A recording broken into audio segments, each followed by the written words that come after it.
అందరికీ నమస్కారం. ఆంధ్రప్రదేశ్ రాజకీయాల్లో ఎప్పుడు ఏం జరుగుతుందో, ఎందుకు జరుగుతుందో ప్రజలు తెలుసుకునేలోపే మరొక కొత్త అంశం తెర మీదకు వచ్చేస్తుంది. ఇరు పక్షాల నుంచి ఊహకందని వ్యూహాలతో హోరాహోరీగా జరుగుతున్న ప్రచారంలో వైసీపీ, టీడీపీ కూటములు సర్వశక్తులు ఒడ్డి పోరాడుతున్నారు.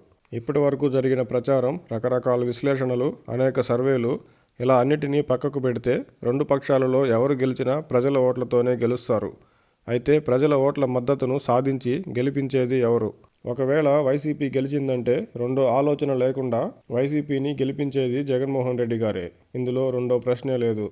మరి టీడీపీ గెలిచిందంటే టీడీపీ కూటమిని ఎవరు గెలిపించినట్టు?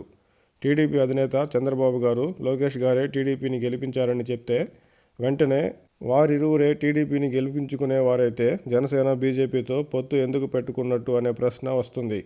మరికొందరైతే జనసేనతో పొత్తు ఉంటుందని ఊహాగానాలు ఎప్పటి నుంచో ఉన్నా టీడీపీ జనసేన పొత్తు ప్రకటన తర్వాత మాత్రమే వైసీపీకి ధీటుగా టీడీపీ నిలబడిందని, అందుకే టీడీపీ కూటమి గెలిచిందంటే అది జనసేన పార్టీతో పొత్తుతోనే అనేవారు ఉన్నారు.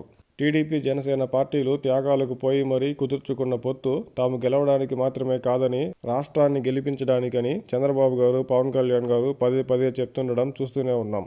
టీడీపీ, జనసేన పార్టీల విజయంతో పాటు రాష్ట్రానికి విజయాన్ని అందించాలనే తాము పొత్తు పెట్టుకున్నామని చెప్తున్నా ఈ ఎన్నికల్లో ఒకవేళ టీడీపీ కూటమి గెలిచిందంటే కారణం మేమంటే మేము అనే ధోరణికి వెళ్లకుండా వారు చెప్తున్నట్టు రాష్ట్ర ప్రయోజనాల కోసం పనిచేయాలని కోరుకుందాం.